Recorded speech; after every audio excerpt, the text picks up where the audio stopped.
Good morning, everyone. From today onwards, we'll start December magazine of Vision IS. Okay. So सबसे पहले तो माफी चाहता हूँ कि काफी ज्यादा दिन से वीडियोस नहीं बना पा रहा था because of some personal reason. आज से डेली वीडियोस आएंगे। मोर कोशिश करेंगे कि सुबह और शाम दोनों टाइम एक एक वीडियो आ जाए। 2 से 3 पेज जो है हमारे कंटेंट के कवर हो, so accordingly will cover around 25 pages per day. So ये करीब 5 से 6 दिन में और मैक्सिमम इन 7 डेज जो है आपके दिसंबर की मैगजीन जो है कवर हो जाएगी। So before we start, see, this is our Telegram channel. These are our initiatives. Prelims test series की समरी हम दे रहे हैं विजन की, मेंस टेस्ट सीरीज जो है विजन की उसकी समरी दे रहे हैं, और जो मैगजीन विजन जो प्रोवाइड करता है उसकी समरीज दे रहे हैं।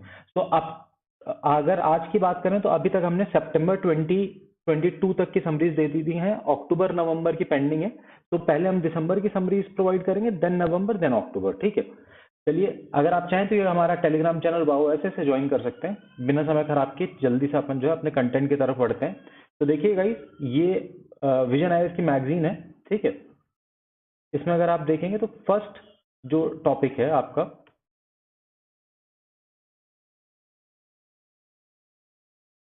वो लगभग इन्होंने कवर किया है 13 पेजेस में। 3-4 ऊपर के पेजेस अगर हटा दें तो 10-11 पेजेस में उन्होंने कवर किया है। हमने सेम चीज को जो है कवर किया अराउंड 2.5 पेजेस में। देखिए यहाँ पर कवर हो गया। ठीक है, तो जो आपका समराइजेशन है that is quite effective. It covers the similar content almost in like around 40% of the words. ठीक है, चलिए अब जल्दी जल्दी शुरू करते हैं पढ़ना। आप जो है इसके थ्रू ही हमारे कंटेंट की क्वालिटी देख सकते हैं। ठीक है, audit of local self government. तो लोकल सेल्फ गवर्नमेंट का जो है ऑडिट की बात करें, अभी तक जो है ना कोई रेगुलर ऑडिट नहीं होता था। कोई एक स्पेसिफिक एजेंसी नहीं थी जो कर रही हो। तो जो कैग है, कंट्रोलर ऑडिटर जनरल जो है वो प्लान कर रहा है कि अपनी जो प्रेजेंस बढ़ाए डिस्ट्रिक्ट लेवल तक। Okay, to exercise audit control over PRI, Panchayati Raj institutions. ठीक है, रीजन क्यों है, क्यों जाना चाहता है भाई इनको ऑडिट करने के लिए? क्या, क्योंकि बहुत ज्यादा फंड जाता है इनको। ठीक है, अब क्यों फंड जाता है और वहां पर बहुत ज्यादा करप्शन जो है रिपोर्ट किया जाता है कई बार। ठीक है, जो करंट सिचुएशन है, सीएजी जो है करंटली प्रेजेंट है कैपिटल में है, स्टेट के कैपिटल्स में है, और जो अकाउंटेंट जनरल ऑफिस है वो ऑडिट करता है अकाउंट्स किसके, स्टेट गवर्नमेंट के। ठीक है, अब देखिए जो गवर्नमेंट डिपार्टमेंट्स है उनको फंड आता है कंसोलिडेटेड फंड ऑफ इंडिया से। पीआरआई के लिए जो है मल्टीपल एवेन्यूज है जहां से फंड जनरेट करता है वो। ठीक है, बैंक से भी आता है, ट्रेजरी से भी आता है, तो इसका जो है ऑडिट करना और ज्यादा डिफिकल्ट है। ठीक है, कंपैरेटिव टू आपका स्टेट गवर्नमेंट।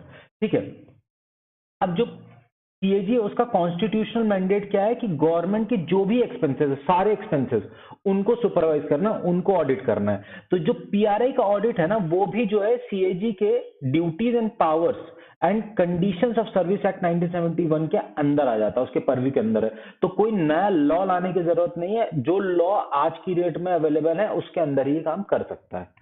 ठीक है, अब देखिए सीएजी के बारे में पढ़ लेते हैं। आर्टिकल 148 से 151 जो है उसके बीच में सीएजी वर्क करता है। ये कॉन्स्टिट्यूशन के अंदर आर्टिकल्स हैं।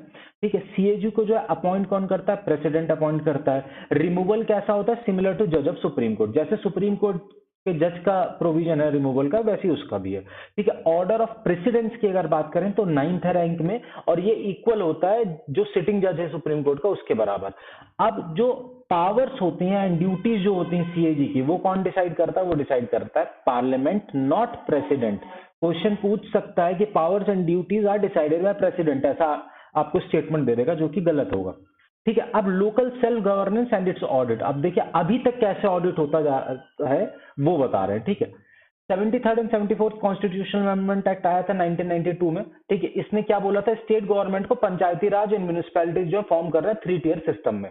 ठीक है, क्यों, डिवॉल्यूशन ऑफ पावर करना था, devolution of functions and funds to local government. ठीक है, अब देखिए जो आर्टिकल 243 जे है जो कि इस इन कॉन्स्टिट्यूशनल अमेंडमेंट एक्ट से आए, वो क्या कहता है, स्टेट गवर्नमेंट जो है वो एक लॉ बना सकती है जिसके अंदर वो प्रोविजन प्रोवाइड कर सकती है maintenance of account of panchayat and it's audit के लिए। सिमिलरली आर्टिकल 243 जेड जो है वो बात करता है म्यूनिसिपैलिटीज के लिए भी प्रोविजन बना सकती है कि उनको कैसे अकाउंट्स मेंटेन करना और कैसे ऑडिट होगा। इसके बाद देखिए timeline of audit of local self government, ये कोई काम का नहीं, छोड़ दीजिए इसको, ठीक है। ये बहुत पुराना वो है कि ना 1880 में कैसे होता था, 1882 में कैसे होता था, उतना ज्यादा इंपॉर्टेंट नहीं, इसलिए जो है बस समराइज कर दिया है, क्योंकि बच्चे फिर बोलेंगे कंटेंट उड़ा देते हैं इसलिए इनका कंटेंट कम रहता है, लेकिन ये ज्यादा जरूरी नहीं है इसलिए हटा दिया, ठीक है। चलिए आगे देखते हैं importance of auditing local self government. अब लोकल सेल्फ गवर्नमेंट को ऑडिट क्यों करना चाहिए हमें, क्योंकि बहुत ज्यादा जो गवर्नमेंट एक्सपेंडिचर है वो डायरेक्टली जाता है लोकल बॉडीज को, ठीक है। अभी प्रैक्टिस क्या है कि पंचायती राज इंस्टीट्यूशंस जो है ना मंथली और एनुअल अकाउंट मेंटेन करते हैं, सिर्फ कि कितना पैसा आया कितना खर्च हुआ, लेकिन जो वाउचर्स के थ्रू ये जैसे कुछ वाउचर्स मिल गए इनको उसको खर्च कर दिया, वो सारों का रिकॉर्ड्स मेंटेन ही नहीं करते हैं ये, ठीक है। इरेगुलर ऑडिटिंग होती है, रेगुलर ऑडिट भी नहीं होता है, ठीक है। ऑडिट कौन डिसाइड करता है, स्टेट बता देता है, अच्छा ये वाला पंचायती राज जो है स्टेट उड़ीसा बोलेगा ऐसे ऐसे ऑडिट कर लो, आपका एमपी बोलेगा ऐसे ऐसे ऑडिट कर लो, तो कोई एक यूनिफॉर्मिटी भी नहीं है, और किसी साल हो जाता ऑडिट किसी साल नहीं हो जाता ऑडिट, ठीक है। अब जो है मोबिलाइजेशन ऑफ रेवेन्यू कई तरीके से होता है, जो पंचायती राज इंस्टीट्यूशंस हैं या अर्बन लोकल बॉडीज हैं उनका रेंट के थ्रू भी आता है, जैसे दुकानें होती हैं, आपने देखा होगा म्यूनिसिपैलिटीज की दुकानें होती हैं वहां से रेंट आ जाता है, टैक्सेस वो कई सारे लगाते हैं उससे आ जाता है, फाइन्स फीस जो है जो भी जो आपका इनको पावर दिया जाता है स्टेट के थ्रू कि भाई ये चीजें तुम कलेक्ट कर लेना, उनसे जो पैसा आता है, ठीक है, that is beyond the scrutiny of centre और स्टेट ऑडिट सिस्टम, क्योंकि वो तो स्टेट के सेंटर के फंड्स को देखता है, इसके फंड को देख ही नहीं रहा, इसलिए ऑडिट हो ही नहीं पाता है। अब अगर ऑडिट होगा तो उससे फायदा क्या होगा, ट्रांसपेरेंसी बढ़ेगी, ठीक है। अब उसके बाद क्या, ensure quality of democratic decentralisation, अगर आपका ऑडिट होने लग जाएगा तो लोग सतर्क होंगे, ज्यादा अच्छे से पेपर वर्क मेंटेन होगा, काम अच्छे से होगा, तो उसकी वजह से जो है कहीं ना कहीं जो क्वालिटी है वो बढ़ेगी, ठीक है। पब्लिक अवेयरनेस बढ़ेगी क्योंकि डेटा जो है वो मार्केट में आएगा, पब्लिक के पास आएगा, पब्लिक देखेगी, क्वेश्चन करेगी। अब देखिए एक मल्लूर इन कोलार डिस्ट्रिक्ट ऑफ कर्नाटका, इसमें ये बताया गया है कि जब जो है ऑडिट स्क्रूटनी हुई 2001 से 2003 की ऑफ एग्जीक्यूटिव ऑफिस, तो बहुत सारा जो है करप्शन पता चला वहां पर, ठीक है। बस इतना ही बताया गया, इसमें और कुछ इंपॉर्टेंट नहीं है। चलिए आगे देखते हैं challenges in auditing of local self. अब चैलेंजेस क्या क्या है, सबसे पहली चीज भाई लोकल लेवल पे स्टाफ नहीं है, दूसरी चीज अगर है स्टाफ तो उसके पास स्किल सेट नहीं है, किस चीज के लिए नहीं है, कैसे अकाउंट्स को कैसे मेंटेन करना है, जब स्टैंडर्डाइज मैनर में अकाउंट मेंटेन नहीं होगा तो आप ऑडिट कैसे करोगे, ठीक है। रेगुलर ऑडिट नहीं होता है, ठीक है। पीआरआईज draw money from separate funds, अब देखिए स्टेट और सेंटर जो है स्पेसिफिक फंड है, यहीं से पैसा आएगा इनको, और खर्चा कहीं पर भी करें, ठीक है, तो आपका जो इनपुट है वो फिक्स हो गया। पीआरआईज का जो है इनपुट कोई फिक्स नहीं है, ठीक है। अब देखिए लोकल ब्यूरोक्रेसी, उसकी स्ट्रेंथ कम है, स्किल उनके पास भी नहीं है, ठीक है। To maintain a data in the audit format, ये सारे इश्यूज हो गए कि क्या क्यों ऑडिट करना मुश्किल होगा, ठीक है। वेज कैसे आप जो है आपको ये वे फॉरवर्ड है, बेसिकली क्या मेजर्स लेने, अकाउंटिंग स्टैंडर्ड्स बता दो, ठीक है, एंश्योर यूनिफॉर्मिटी, ठीक है। 11th फाइनेंस कमीशन जो है उसने एक कहा था कि एक डेडिकेटेड एजेंसी बना दो सीएजी के अंडर, जो कि सिर्फ यही काम करेगा कि जो लोकल बॉडीज हैं उनका ऑडिट करेगा, ठीक है। सीएजी की जो लोकल बॉडीज की रिपोर्ट है उसको कमिटी ऑफ स्टेट लेजिस्लेचर, जैसे आपका सेंटर की और स्टेट की जो पीएससी को जाती है रिपोर्ट, वैसे ही जो है आपकी स्टेट लोकल बॉडीज की रिपोर्ट जो है एक कमिटी बना दो आपकी स्टेट लेजिस्लेचर के अंदर, जिसको सीएजी सबमिट करेगा। स्किलिंग ऊपर पढ़ लिया हमने कि भाई स्किल नहीं है। सोशल ऑडिट से क्या होगा, ट्रांसपेरेंसी एंड अकाउंटेबिलिटी बढ़ेगी, ठीक है। तो चलिए ये आर्टिकल अपना जो हुआ समाप्त हो गया, अगले अध्याय की तरफ चलते हैं। Delegated legislation. अब डेलीगेटेड लेजिस्लेशन होता है क्या, आप देखिए पार्लियामेंट के पास ना बहुत लिमिटेड टाइम होता है, 2 मिनट का टाइम होता है, क्योंकि बाकी सारा टाइम तो वो जो है हल्ला गुल्ला करके वेस्ट कर देते हैं, तो 2 मिनट में इनको एक जो है एक्ट जो है बनाना होता है। वो क्या करते हैं, ऐसे करके ऐसे जो स्केलेटन होता है ऊपर का ऐसे ऐसे बना देते हैं, उसके बाद बोलते हैं कि भाई इसके ऊपर से जो है ना ह्यूमन फिगर इस पर तुम बना लेना, हमने तो ये बना के दे दिया है। तो वो जो ह्यूमन फिगर बनाते हैं उसको बोलते हैं डेलीगेटेड लेजिस्लेशन, ठीक है। आपने स्केलेटन दे दिया, उसके बियॉन्ड जो है उसको एक नक्शा देने की जो बात होती है वो होता है डेलीगेटेड लेजिस्लेशन। अब ये न्यूज में क्यों है, केरला स्टेट इलेक्ट्रिसिटी बोर्ड जो है उसने हाईकोर्ट के अगेंस्ट जो है अपील फाइल की, हाईकोर्ट ने अपहेल्ड कर दिया था केरला इलेक्ट्रिसिटी सप्लाई कोड 2014 के उसको, ठीक है। अब सुप्रीम कोर्ट क्या कहता है डेलीगेटेड लेजिस्लेशन के बारे में कि should not travel beyond the purview of the parent act. अब पेरेंट एक्ट बोलता है कि भैया ये जो है ऐसे ऐसे करके एक ह्यूमन फिगर बनाना है, तो आप उसको बंदर नहीं बना सकते हैं, या आप उसको जो शेर नहीं बना सकते हैं, आपको उसको within the human figure ही बनाना है कुछ ना कुछ। भले एक कान कम कर दीजिए, एक आंख कम कर दीजिए, लेकिन बनाना आपको ह्यूमन ही है। ठीक है, समझ गए आप बात कि डेलीगेटेड लेजिस्लेशन जो है, जो उसका एक स्केलेटन बना हुआ है, उसके परव्यू से बाहर नहीं जा सकता है। ठीक है, अबाउट डेलीगेटेड लेजिस्लेशन हम पढ़ लेते हैं। Parliament via preliminary primary legislation enables others to make law and rules through a process of delegated legislation. ठीक है, due to paucity of time legislature limits itself to policy matters delegating the task of rules and regulation to executives.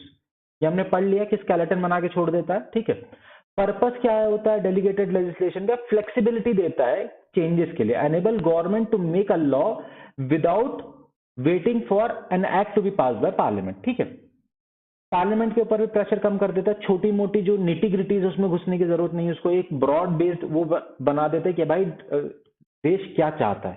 ठीक है, number of activities in state is increasing. भाई देखिए activities बढ़ रही हैं which requires law, और parliament जो है वो हर एक छोटी छोटी चीज के ऊपर जो है सफिशिएंट टाइम देकर के लॉ नहीं बना सकता, इसलिए जो है डेलीगेटेड लेजिस्लेशन जो है एक इंपॉर्टेंट चीज है।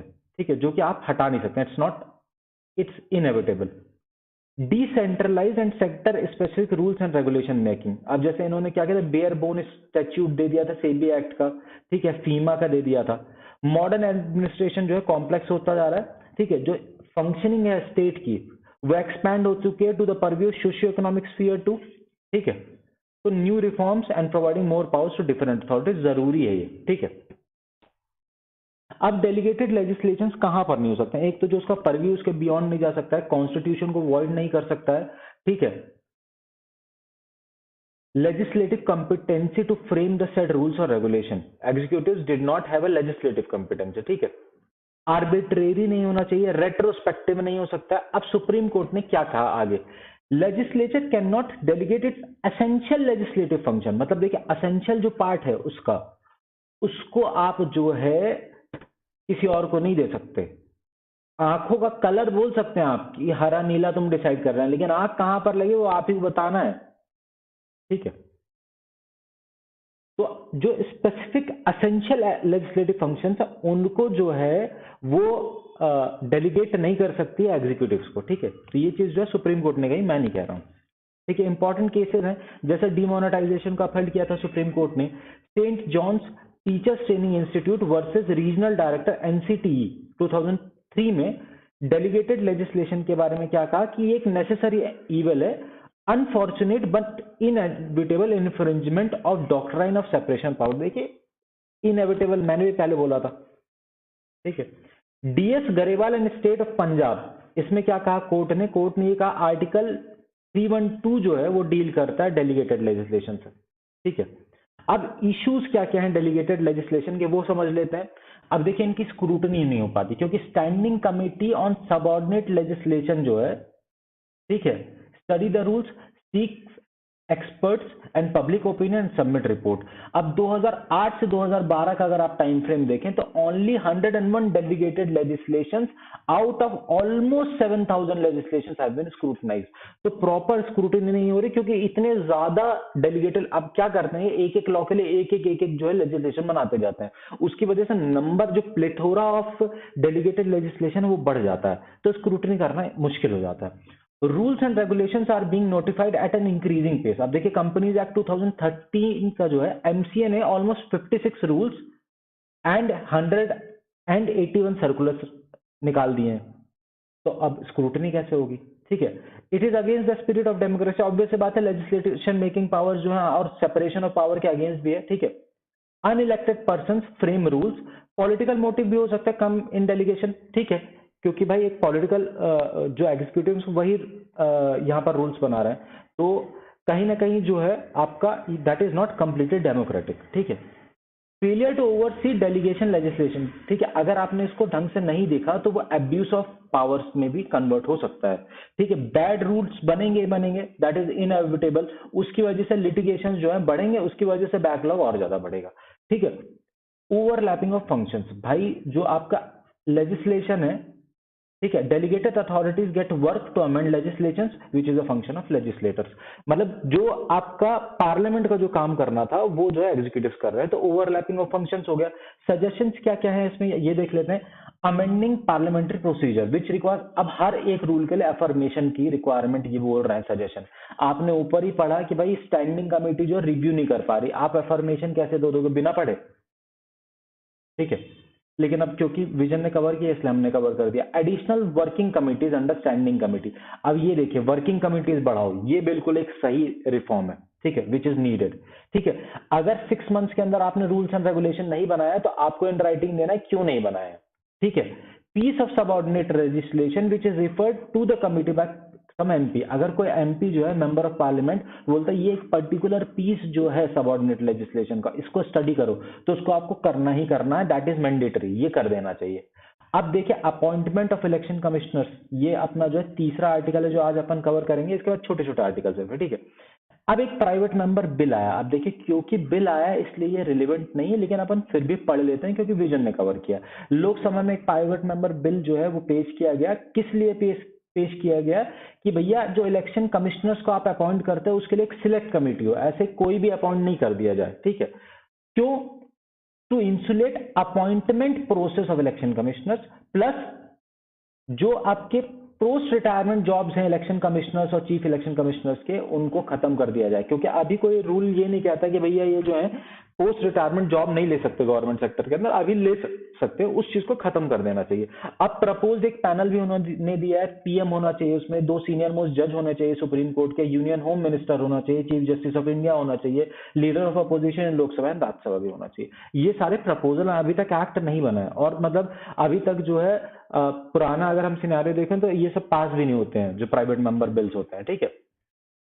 ये क्या करना चाह रहे हैं कि भाई एक फिक्स टेन्योर हो जाए 6 इयर्स का तुम्हारे चीफ इलेक्शन कमिश्नर का और इलेक्शन कमिश्नर का, और रीजनल कमिश्नर का 3 इयर्स का फिक्स टेन्योर हो जाए, ठीक है। सुप्रीम कोर्ट ने एक्चुअली क्वेश्चन किया था कि क्यों नहीं लेकर के आ रहा अपॉइंटमेंट के लिए कोई प्रोसीजर, तो उसकी लाइन में जो है ये बिल है, हो सकता है कि पास हो जाए। प्राइवेट मेंबर बिल जो है कोई भी मेंबर जो इंट्रोड्यूस कर सकता है, ठीक है। जनरली जो है फ्राइडे को होता है, ठीक है। एडमिनिस्ट्रेबिलिटी कौन डिसाइड करता है? राज्यसभा में चेयरमैन, लोकसभा में स्पीकर। भाई ये सारी चीजें जो है प्रीलिम्स के पॉइंट ऑफ व्यू से इंपॉर्टेंट है, पढ़ लेना अच्छे से, ठीक है। कोई भी प्राइवेट मेंबर बिल जो है 1970 से लेकर के आज तक, ठीक है, मतलब 53 ईयर्स में तो क्लियर हुआ नहीं है, इस बार क्या पता इंशाल्लाह हो जाए क्लियर, ठीक है।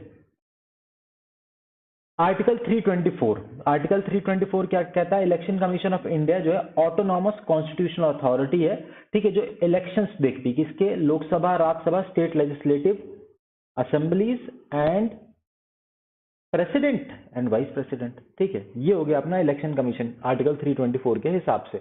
अब देखिए election commission, condition of service of election commissioners and transaction of business act 1991, ये क्या कहता है कि जो चीफ इलेक्शन कमिश्नर है और इलेक्शन कमिश्नर्स है उनका टेन्योर 6 इयर्स का और 65 इयर्स जो भी पहले हो जाए, ठीक है। सैलरी जो है जज ऑफ सुप्रीम कोर्ट के बराबर। अब जो आपका चीफ इलेक्शन कमिश्नर जो होता है उसको सिक्योरिटी ऑफ टेन्योर मिली है, उसका रिमूवल जो होता है सुप्रीम कोर्ट के जज की तरह होता है। कंडीशंस जो है उसकी सर्विस की, जो चीफ इलेक्शन कमिश्नर का, उसको जो है आप वेरी नहीं कर सकते हैं टू हिज डिसएडवांटेज, ठीक है। एनी इलेक्शन कमिश्नर और रीजनल कमिश्नर उसको आप रिमूव नहीं कर सकते हैं without recommendation of chief election commissioner. अब देखिए चीफ इलेक्शन कमिश्नर और इलेक्शन कमिश्नर जो है इनका जो रिमूवल है अलग अलग है। अगर चीफ इलेक्शन कमिश्नर ये बोल दे कि इस इलेक्शन कमिश्नर को रिमूव कर दो, मुझे पसंद नहीं है इसकी शक्ल, तो उसको रिमूव करना पड़ेगा, ठीक है। आर्टिकल 324(2) जो है वो ये कहता है कि प्रेसिडेंट जो है हमारे, ठीक है, तो प्रेसिडेंट जो है वो अपॉइंट करते हैं चीफ इलेक्शन कमिश्नर और इलेक्शन कमिश्नर को, ठीक है। कितने नंबर ऑफ इलेक्शन कमिश्नर कितने होना चाहिए? 1 होगा, 2 होगा, 15 होगा, 20 होगा, वो भी प्रेसिडेंट डिसाइड करता है, ठीक है। अब अगर हम पुराना सिनेरियो देखें तो देखिए 1989 के टाइम पे जो था एक सिर्फ चीफ इलेक्शन कमिश्नर था, 0 इलेक्शन कमिश्नर थे। फिर उसके बाद लेटर ऑन चेंज हुआ, 3 मेंबर बॉडी बना दी, एक चीफ इलेक्शन कमिश्नर और 2 इलेक्शन कमिश्नर। फिर चेंज हुआ, फिर एक इलेक्शन कमिश्नर आ गया, फिर चेंज हुआ, फिर 3 आ गए, ठीक है। तो ये चीज अपन की कवर हो गई, ठीक है। अपॉइंटमेंट और रिमूवल से रिलेटेड जो है कुछ इश्यूज हैं उनको हम पढ़ लेते हैं। जो अपॉइंटमेंट होता है चीफ इलेक्शन कमिश्नर और इलेक्शन कमिश्नर कौन करता है? President, that is an executive. तो एक तरीके से डिस्क्रिशन होगा रूलिंग पार्टी का। तो रूलिंग पार्टी क्या करेगा कि अपने लॉयल लोगों को जो है बैठाएगा, जिससे कि इलेक्शन के टाइम पे उनको जो है किसी तरीका बेनिफिट मिल सके। ये हो सकता है, मैं नहीं कह रहा हूं मोदी जी के राज में ऐसा बिल्कुल भी नहीं होगा, ठीक है। नो प्रिस्क्राइब क्वालिफिकेशन, अब इनकी कोई क्वालिफिकेशन नहीं, किसी को भी उठाया और बना दिया, ठीक है। Safe guards of chief election commissioner, ठीक है, आर्बिट्रेरी रिमूवल जो है उससे बचाता है, लेकिन इलेक्शन कमिश्नर्स को नहीं बचाता। इलेक्शन कमिश्नर को चीफ इलेक्शन कमिश्नर बोले हटाओ, हटा देंगे, ठीक है। आज तक, अब देखिए इशू क्या, आज तक किसी ने भी 6 साल पूरे नहीं किए हैं 2004 से।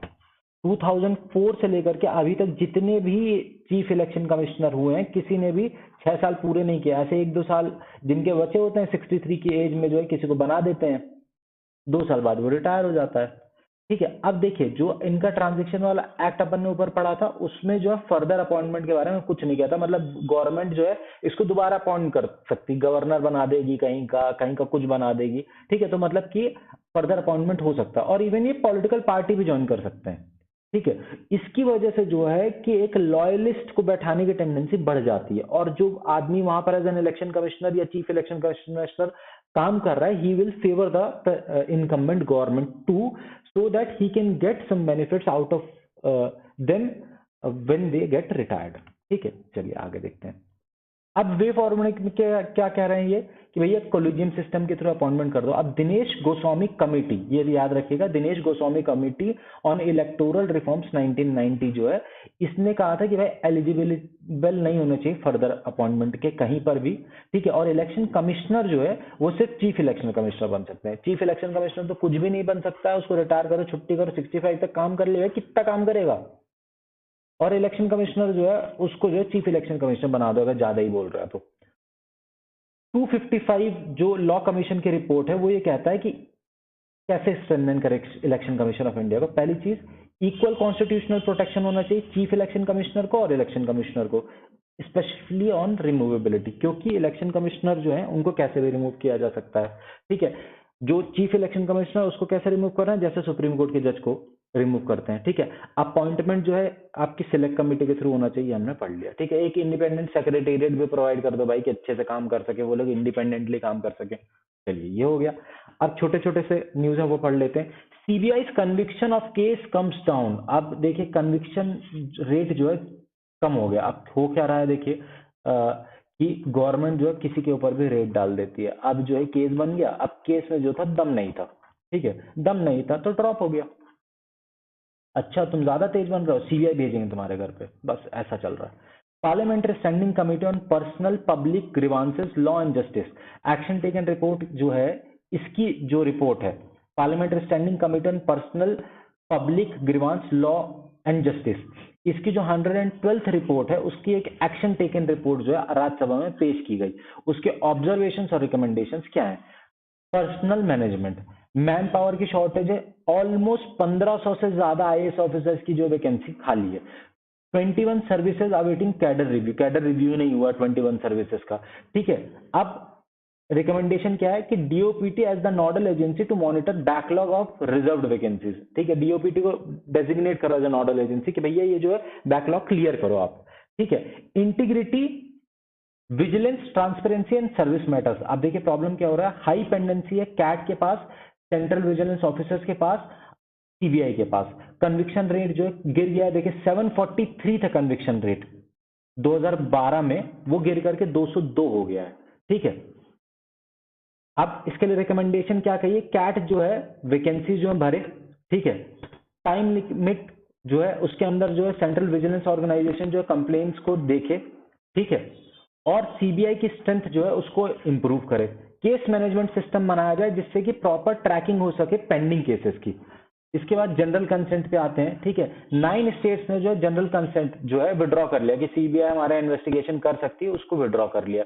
क्यों? क्योंकि अननेसेसरी मिसयूज हो रहा था कहीं ना कहीं पावर का। या आप लिख नहीं सकते हैं, this is my own opinion, ठीक है। जैसे आपका वेस्ट बंगाल ने छीन लिया, बिहार ने छीन लिया था, ठीक है, इस तरीके से। तो बिफोर विड्रॉल और बाय स्टेट्स ये कह रहे हैं कि अगर स्टेट विड्रॉ कर रहा है तो लेकिन इसको ये चीज सोचना चाहिए जो करंट क्राइम हो रहे हैं उनका नेचर कितना कॉम्प्लेक्स है और वो कैसे involve multiple agencies across many states, मतलब एक स्टेट से नहीं होता, मल्टीपल स्टेट्स के थ्रू होता है वो क्राइम। तो इसलिए जो विड्रॉल नहीं होना चाहिए। इवन कई बार तो फॉरेन एंटिटीज भी इन्वॉल्व होती हैं। ठीक है। रिक्रूटमेंट की बात कर रहा है कि सीबीआई में जो है सब इंस्पेक्टर के ऊपर डायरेक्ट रिक्रूटमेंट नहीं है। रिकमेंडेशन क्या है कि भाई डीएसपी और इंस्पेक्टर रैंक पे भी डायरेक्ट रिक्रूटमेंट रखो। ठीक है। अब डिजिटल इंडिया अवार्ड की बात कर लेते हैं। किसको मिला है? स्मार्ट सिटी मिशन को मिला है। किसके अंदर? मिनिस्ट्री ऑफ हाउसिंग और अर्बन अफेयर्स है। इसको क्या मिला है? कौन सा अवार्ड मिला है? Platinum icon digital India award मिला है। ठीक है। क्यों मिला है इसको? डेटा स्मार्ट सिटीज के लिए। डेटा स्मार्ट सिटीज इनिशिएटिव क्या होता है? ये नेशनल अर्बन डेटा मिशन के अंदर लॉन्च किया गया था। क्यों लॉन्च किया गया था? हार्नेस करने के लिए power of data for better governance in 100 smart cities. ठीक है। इसकी थ्री प्रोंग्ड अप्रोच क्या है? People, process and platform. People, triple P approach है, पीपल, प्रोसेस एंड प्लेटफॉर्म। ठीक है। किस लिए? To imbibe a culture of data awareness and data uses and city functioning. ठीक है। अब आपका डिजिटल इंडिया अवार्ड जो है वो innovative digital solutions by government entities, मतलब गवर्नमेंट एंटिटीज को ही दिया जाता है। क्यों? इनोवेटिव डिजिटल सॉल्यूशंस के लिए। कौन देता है? एनआईसी देता है। ठीक है। जो आपका डेटा स्मार्ट सिटीज जो है इसके बेनिफिट्स क्या क्या है वो पढ़ लेते हैं अपन। ठीक है। सिटीज को हेल्प करता है बेटर पॉलिसी मेकिंग में, जिसकी वजह से जो सर्विस डिलीवरी और रिसोर्स एलोकेशन जो है वो ज्यादा एफिशिएंट हो जाएगा। ठीक है। कॉम्प्लेक्स प्रॉब्लम्स को सॉल्व करने में हेल्प करता है थ्रू सिटीजन एम्पावरमेंट। ठीक है। मल्टी डिसिप्लिनरी रिसर्च को जो है प्रमोट करता है। ठीक है। ट्रांसपेरेंसी एंड अकाउंटेबिलिटी आएगा क्योंकि डेटा मार्केट में अवेलेबल है। ठीक है। Initiatives taken to promote data smart cities. ठीक है। Smart cities on open data portal, India urban data exchange platform, assessment and monitoring platform for liveable, inclusive and future ready urban India. ठीक है। ये सारे के सारे इनिशिएटिव्स हैं जिन्होंने डेटा स्मार्ट सिटीज को प्रमोट किया। ठीक है। प्रिंसिपल्स ऑफ डेटा गवर्नेंस जो है क्या क्या है? Integrity, transparency, auditability, accountability, stewardship, check and balance, standardization and change management. ठीक है। नॉर्थ ईस्टर्न काउंसिल, ये अगला आर्टिकल है। नॉर्थ ईस्टर्न काउंसिल को जो है 50 साल हो गए। पीएम ने क्या कहा है इसके बारे में कि government should work on 8 pillars. 8 pillars किस लिए? नॉर्थ ईस्ट के डेवलपमेंट के लिए। कौन से 8 पिलर्स हैं? Peace, power, tourism, 5G connectivity, culture, natural farming, sports and potential. ठीक है। इन 8 पिलर्स पे हमें वर्क करना है for north east development. PM ने जो है गृह प्रवेश प्रोग्राम जो है वो भी इनॉग्रेट किया था त्रिपुरा में। More than 2 lakh beneficiaries of PM Awas Yojana rural and urban के लिए। ठीक है। अदर इनिशिएटिव्स कौन कौन से हैं जो नॉर्थ ईस्ट के डेवलपमेंट को प्रमोट कर रहे हैं? Act first for north east, act first for north east policy, prime ministers development initiative for north east, धोला सदिया ब्रिज जो है इंडिया का लॉन्गेस्ट ब्रिज है लोहित रिवर पे, असम में बना हुआ है ये। India Myanmar Thailand trilateral highway जो है उसका प्रोग्रेस हो रहा है। अगरतला अखौरिया रेल प्रोजेक्ट बन रहा है। तो ये सारे इनिशिएटिव जो नॉर्थ ईस्ट के डेवलपमेंट की तरफ फंक्शन कर रहे हैं। अब नॉर्थ ईस्टर्न काउंसिल जो है 1972 में बनी थी, एक नोडल एजेंसी है for socio economic development of north east region. ये एडमिनिस्ट्रेटिव कंट्रोल में ministry of development of north east region. ठीक है। होम मिनिस्टर जो है आपका जो ये काउंसिल है उसका एक्स ऑफिसर चेयरमैन होता है। ठीक है। अचीवमेंट्स क्या है पिछले 8 साल के इसके? कि जो इंसर्जेंसी है वो 74% कम हुई है और जो सिक्योरिटी फोर्सेस पे जो अटैक्स हो रहे थे वो 60% कम हुए हैं। ये इसके अचीवमेंट्स है। ठीक है। चलिए नेक्स्ट आर्टिकल पढ़ते हैं। अब हुआ क्या? महाराष्ट्र और कर्नाटक जो है इनके बीच में इंटर स्टेट बॉर्डर डिस्प्यूट्स को लेकर के फिर से बवाल हो गया। पता होगा आपको बेलगाम में जो इशू चल रहा था। क्यों शुरू हुआ? ये स्टेट रीऑर्गेनाइजेशन जब हुआ लिंग्विस्टिक ग्राउंड्स पे, उसकी वजह से जो है ये चालू हुआ। ठीक है। 1960 में जब महाराष्ट्र बना था स्टेट रीऑर्गेनाइजेशन एक्ट की वजह से, उसने 865 विलेजेस जो है डिमांड किए थे जो कि 5 डिस्ट्रिक्ट्स में है कर्नाटका के, बेलगाम, कारवार, विजयपुरा, कालबुर्गी एंड बिदर। क्यों? क्योंकि यहाँ पर मराठी स्पीकिंग मेजोरिटी है। ठीक है। फिर महाजन कमीशन एक बैठा 1967 में जिसने बेलगाम पे जो क्लेम था महाराष्ट्र का उसको खारिज कर दिया। ठीक है। जो महाराष्ट्र था उसने रिपोर्ट को रिजेक्ट कर दिया और स्टेट रीऑर्गेनाइजेशन एक्ट को जो है अंडर आर्टिकल 131 जो है original jurisdiction of supreme court उसके अंदर जो है चैलेंज किया इन 2004। ठीक है। कर्नाटका क्या कहता है कि भैया जो आपके बॉर्डर जो है डिसाइड करने की पावर जो है सिर्फ पार्लियामेंट के पास है। डिमार्केशन ऑफ बाउंड्रीज, उसकी वजह से जो अब ये स्टेट रीऑर्गेनाइजेशन हुआ है, बाकी डिमार्केशन, उसकी वजह से इंटर स्टेट जो है बॉर्डर डिस्प्यूट्स बढ़े हैं। लगभग 11 स्टेट्स और एक यूनियन टेरिटरी के बीच में जो है ये डिस्प्यूट्स चल रहे हैं। एग्जाम्पल के तौर पे आंध्रा उड़ीसा के बीच में चल रहा है, हरियाणा हिमाचल के बीच में चल रहा है और लद्दाख हिमाचल के बीच में चल रहा है। सेंटर का स्टैंड क्या है कि भैया हम सिर्फ जो है फैसिलिटेटर हैं, आप लोग आपसी मत से ये जो है मुद्दा सुलझा लीजिए। ठीक है, बस इतना ही कहा है। अब प्रोबिटी पोर्टल जो रिवैम्प किया प्रोबिटी पोर्टल को डीओपीटी में, ठीक है, कई सारे नए फंक्शन डाल दिए हैं। तो प्रोबिटी क्या होती है ये समझिए आप। देखिए ये प्रोबिटी क्या होती है, ये पूछा है यूपीएससी ने एथिक्स के मेंस में क्वेश्चन में 2014 के पेपर में, देख लीजिएगा आप एक बार, दिया था इसलिए याद है। Quality of having strong moral principles like honesty, uprightness, transparency and incorruptibility and strictly following them। मतलब आप जो है ऑनेस्ट हैं, लेकिन आप हमेशा ऑनेस्ट हैं। ठीक है, प्रोबिटी पोर्टल जो है 2017 में लॉन्च हुआ था, नया लॉन्च नहीं और रिवैम्प किया है। ठीक है, इसमें डेटा प्रोवाइड किया है सारी मिनिस्ट्रीज डिपार्टमेंट्स का कि कितने केसेस जो हैं वो प्रोसिक्यूशन के लिए पेंडिंग है। ठीक है, implementation of rotational transfer policy, number of penalty disciplinary proceedings कितनी पेंडिंग, ये सारा डेटा यहाँ पर प्रोवाइड किया जाता है। ठीक है, चलिए गाइस शाम को फिर से मिलेंगे। Till then good day, happy learning. Please follow our YouTube and Telegram channel for regular updates.